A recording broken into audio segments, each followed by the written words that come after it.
I need to make something clear from the start. As if it wasn't clear enough. Her name, the name that God knows her by, was not Esther. Her name, her real name, is Hadassah. Hadassah. Would you say that with me? Hadassah. What a beautiful, powerful name. Her real name, her Hebrew name, means myrtle. You know, that fragrant tree that is associated with righteousness, with goodness, with justice in the Hebrew scripture. Esther was her court name, her Persian name. And unfortunately, although the whole story is about she coming out as being Jewish, we still call her Esther. But the Bible says that her real name is Hadassah. Esther means star, and it's likely to have come from a desire to accommodate to the culture. And Ishtar is, of course, a goddess in the Persian group of divinities. And when she gets this name, Esther, as opposed to Hadassah, I think you can see the difference that name meant when she went to the, what we're calling playfully, beauty contest or beauty pageant. It's one thing to go to the pageant being called Esther or Marilyn or Mary. It's another thing to be called Hadassah or Julia. You know what I'm talking about? I think you do. We can understand the advantages and the benefits of the closet are very clear. I mean, there are benefits to the closet. What's not clear, what's hidden from us, are the costs of the closet, the price that we pay and the price that all of society pays when we pretend to be something other than who we really are, who God has created us to be. So what is your name? No, not that one. Your real name. What's your real name? What is the one that God calls you by? Who are you? Who are you really? Who are you beneath the names that others have given you and the ones that you have taken for yourself? That's me, by the way. At least that's who I aspire to be. That's who I aspire to be. This is me before all the pressures of being born the first male in a family of a prominent political and religious figure in the Dominican Republic. This is me before the disfiguring and painful programs that I created myself as an adolescent to butch myself up, to learn to walk a certain way, to deepen my voice, to hide my joy, to cut my feathers, if you know what I mean. Las plumas, we say in Spanish, right? And the problem is that when you take away las plumas, when you take away the feathers, you know, those feathers, when you take them away, without the feathers, how can you fly? So who are you? Who are you beyond the expectations that others have of you? What are the feathers? ¿Cuáles son las plumas that you have cut from yourself in order to function where you are? Now look at me there. I mean, I was having a great time. This is my most favorite activity. I was eating dirt from my grandmother's plants.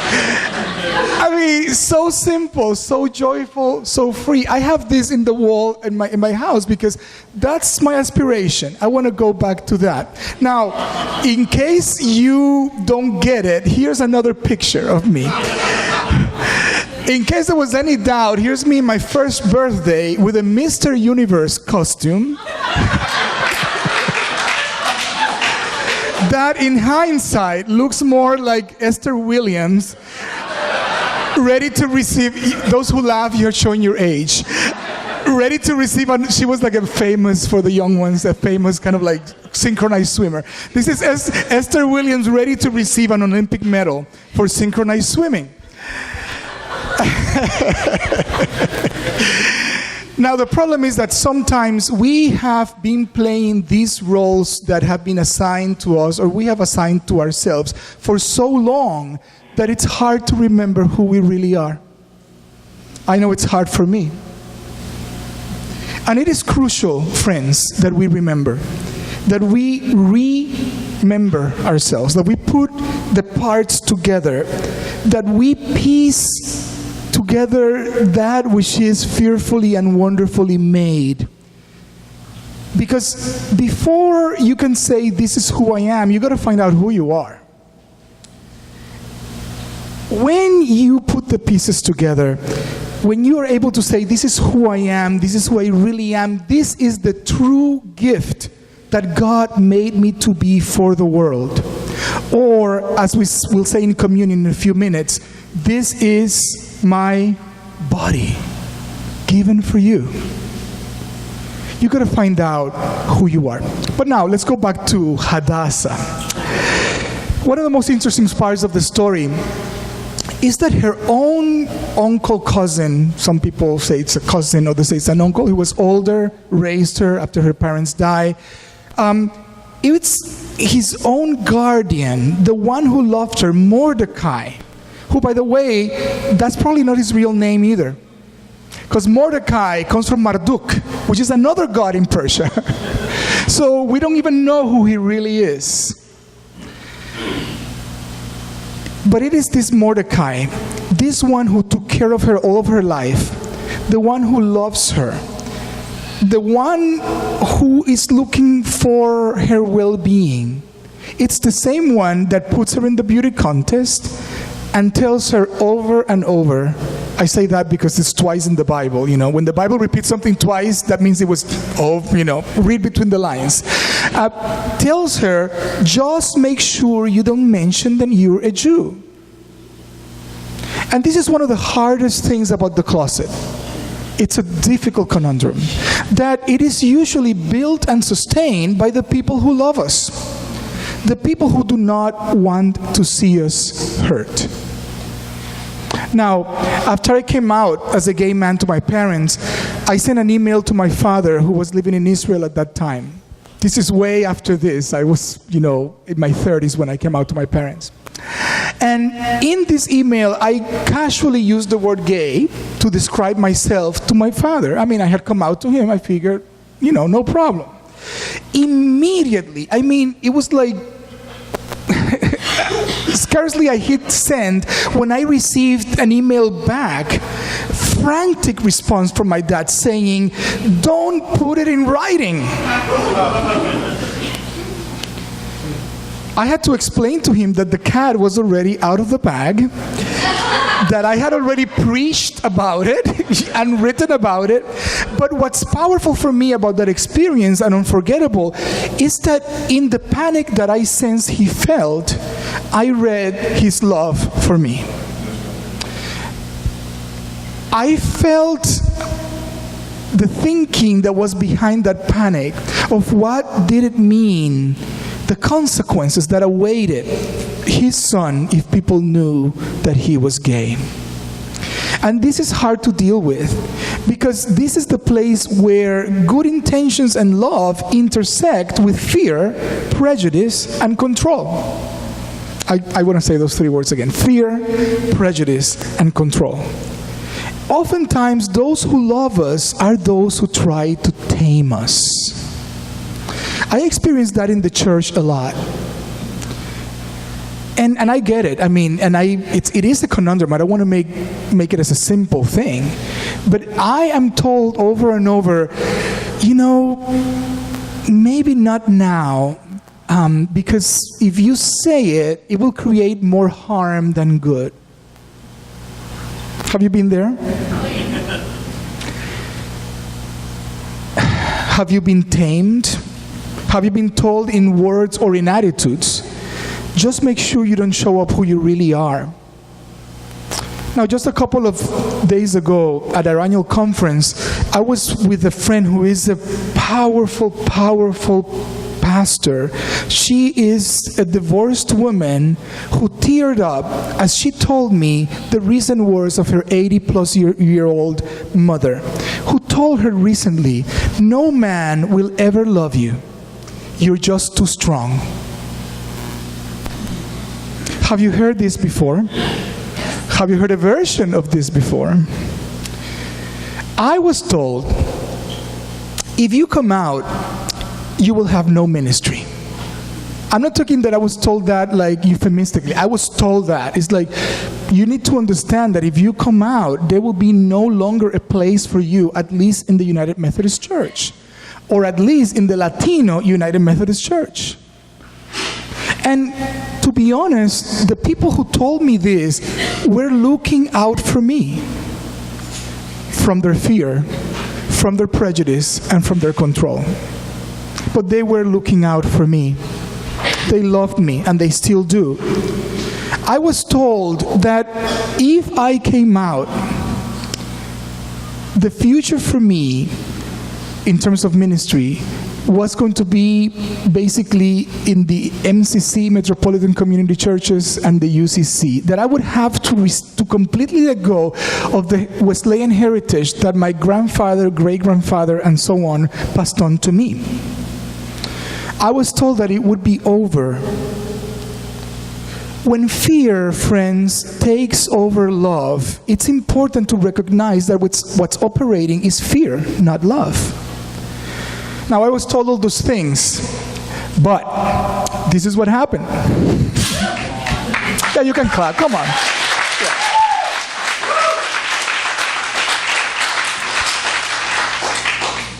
As Doc said, after I came out, sure, there were many difficult moments. I mean, to have your own children in Christ, people that came to know Jesus Christ through my ministry, back home, write and say, not directly to me, but talk to me behind my back and say, "We forbid you forever coming back here to be in ministry as a choral director. If your choir, not just you, your choir from New York comes here, we're walking out." And having to cancel the dreams of all of these people who were about to go on a tour, having people, Latinos in Florida, my own United Methodist Latino brothers and sisters who had just been blessed in ministry together with me at a wonderful camp, and I'm about to return to them in 6 months, and there's no communication, and finally I call and say, "What's going on?" And I am told, "We had a meeting." I don't have to hear the rest of that. When they say we had a meeting, I know what comes after that. I've been there before. To have people at a seminary that many of our pastors go to, and to be trained, uninvite me just to bring materials and be behind the table, not even to speak in public. Because they said, the excuse they used was, "We cannot guarantee your safety, your personal safety." All of that is true, but that's like this. That's the truth. The truth is that after I came out, I was asked to be an executive at the largest agency of the United Methodist Church, the Board of Global Ministries. The truth is that after I came out, I was asked to be one of the leaders for the World Council of Churches worship. The truth is that I just came from leading worship to our residential or active bishops, and I'm about to do the same for all of our bishops coming in September. The truth is that for 3 years now, I have been, and Betsy, so many memories about that, helping new district superintendents be in a worshipful space as they're learning very difficult things that they have to learn. The truth is that, as the psalm says, God took the one that was in the back and put it in the front. The truth is that there was a freedom that I found. I could not lead worship the way I lead it now when I was in the closet. The fear that I had of my own body was such that doing something like that No, not possible. By the way, this is at a very conservative place called Calvin College. And they do know I'm gay. And I led a full service with them. How, I don't know, God got those amazing things. Authenticity, it's really the only path for real power. You cannot have real power in your ministry, in who you are, in your marriage, in your relationships. Church of Jesus Christ, both congregation and annual conferences, we have our district superintendents with us here today. You cannot have power, real power, without being yourselves. It's just as simple as that. You cannot be in relationship. By the way, I came out to my family not because I just had to be me. It's because one day I realized I am stealing from them. They deserve me, and I'm not there. The only way that you can be there is if you are there. Fully you. Coming out. Authenticity. The only path to real power. The United Methodist Church will not have power. Well, it does have power. Everybody understands how I'm talking. But will not have the full measure of power that God has for the church until it comes out. The reality is that many, I would say, of our pastors, not just in the United States, but also overseas, are gay, lesbian, bisexual, transgender, are queer. The reality is that many of our district superintendents are too, and some of our bishops are too, but that cannot be spoken, cannot be said. There's a price that is paid when you're in the closet. Now, back to Esther. Coming out is not just a private matter, because, although it would be great if it would be, but it's not. There are consequences to being in the closet and to being out of the closet. Now, in the case of Esther, it's very clear. The Jews there's going to be a genocide. And it's kind of up to her, at least the way the story is told, it's up to her to do something about it. And she is in the place where she can do something about it. There is an ethical element to coming out that takes it beyond the realm of the private. In many of our cases, it's not as dramatic as Esther. It's not like, if you don't come out, there will be a genocide, you know? But, if we look hard and we look carefully, it becomes harder and harder to pretend that coming out is just a personal matter.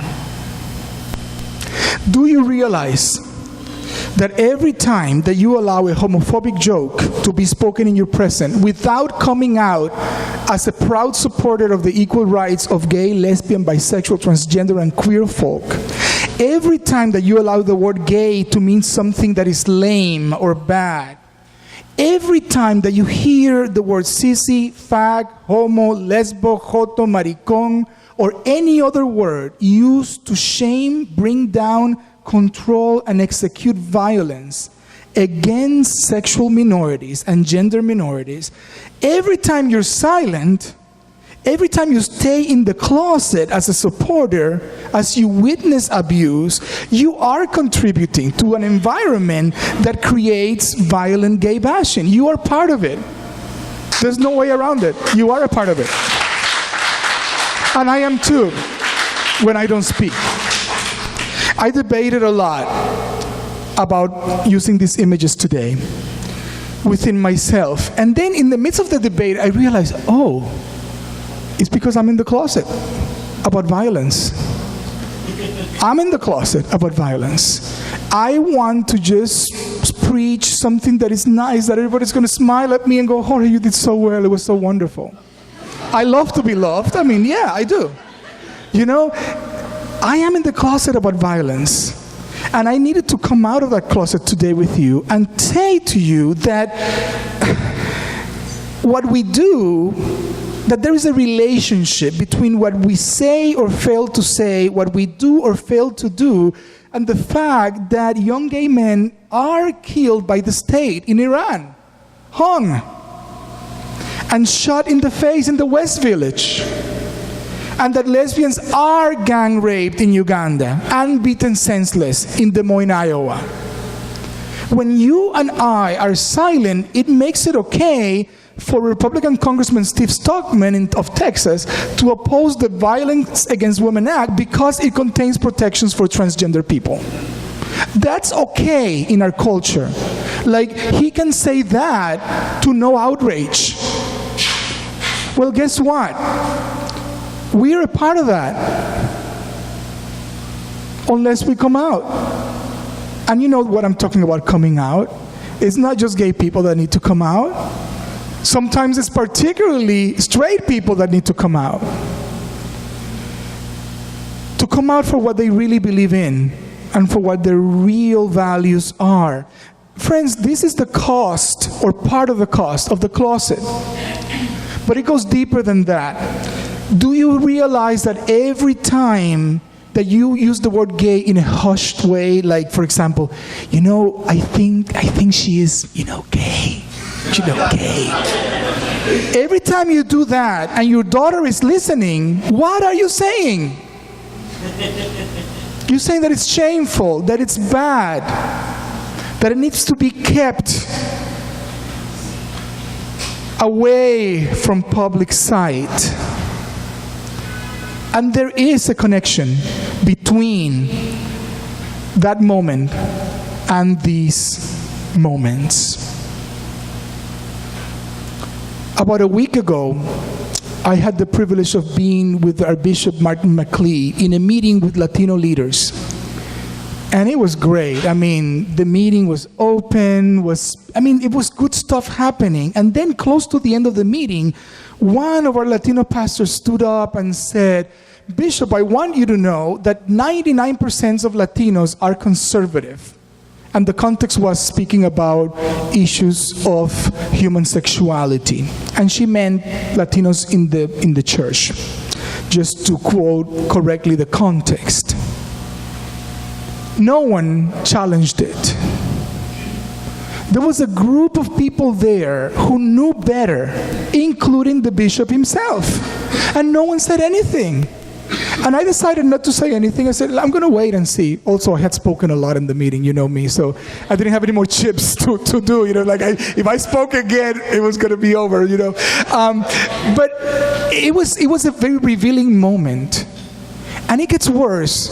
When I challenged it, then 2 days ago, the same pastor who said that, I quoted that in an email that I sent to some pastors to say, you have to speak up. I didn't name the person, just the content, you know? But the person heard that I wrote that and challenged me publicly. And I challenged her back. And I said, no, this is not a matter of opinion. It's not that we disagree. You cannot say a lie.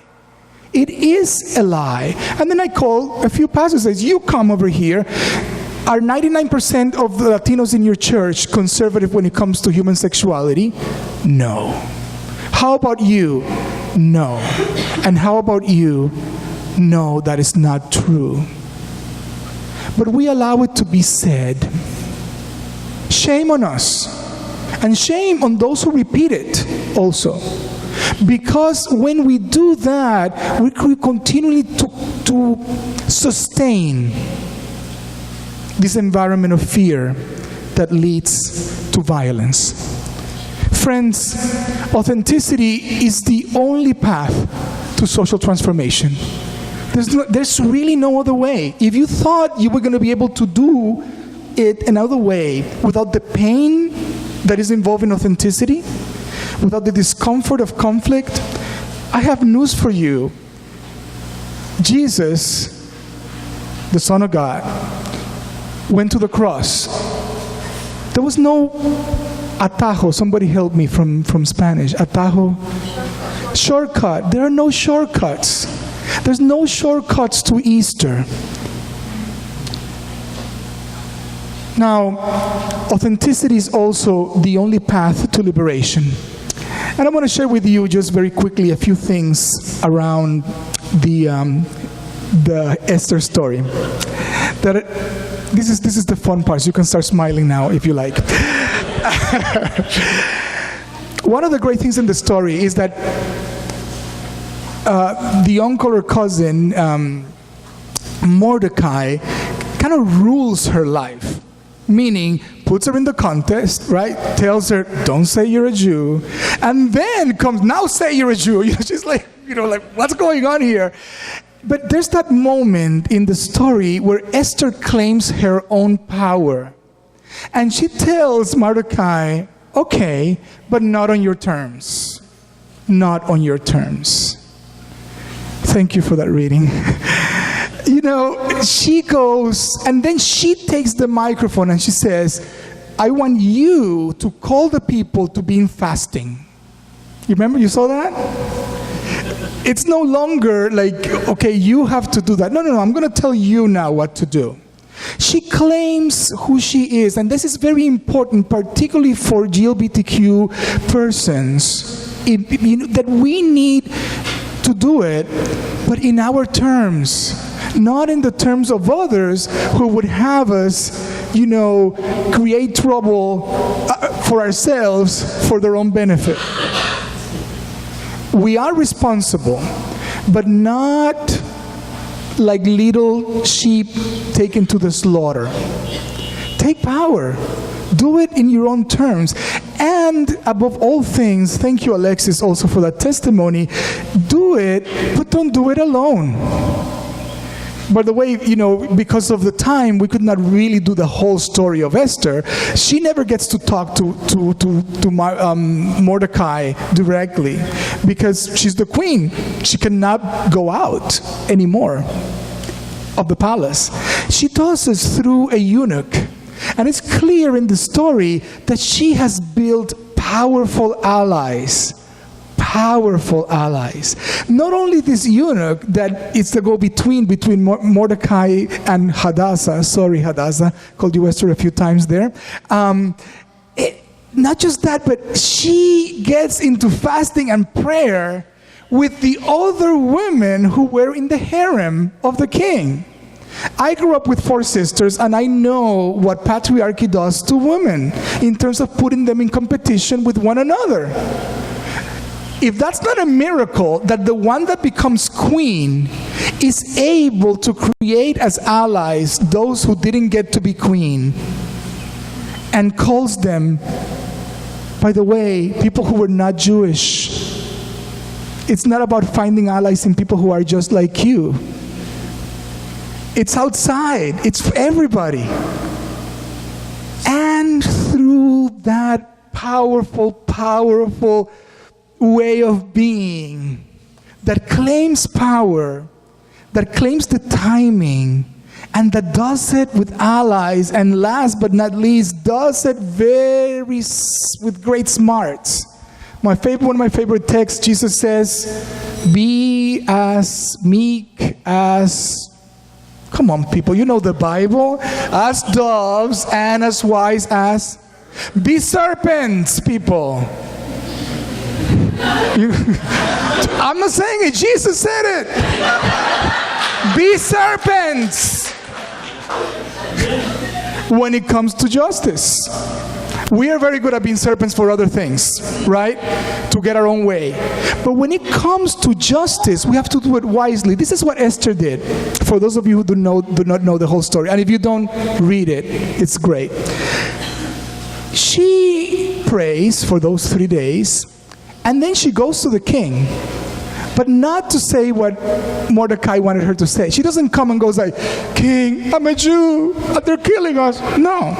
She goes like, I just want to invite you to a party. She invites the king to a party. And then she says, oh, by the way, bring Haman also. The guy who wants to kill her. Are you getting this? Do you see how smart you have to be to dismantle racism, homophobia, heterosexism? Don't do it. Frontally, Benz is here, so I have to say this. Sometimes frontally is the way, but sometimes it's not. Sometimes you just invite them to dinner. And then you invite them to a second dinner, which is what Esther does. And then a third dinner. And then when the time is right, she's an actress. Because she was all happy in the other two dinners, but in this third dinner, she gets like sad. And the king, of course, asks, "What's going on? My dear, my love, what's going on?" And then she goes like, "He wants to kill us." The same guy she had invited twice. Do you see how smart she is about it? Friends, coming out, it's the only path to real power. It really is. And it's the only path to social transformation. By the way, Doug said that I had the privilege of being part of the team that started this amazing miracle that's called New Day. Doug, please don't let me lie when I say this, so contradict me publicly. But did you really expect that it was going to be like this? That you were going to have a group of lay people come to you and say, "We're taking over a month"? Has that ever happened to you in another church?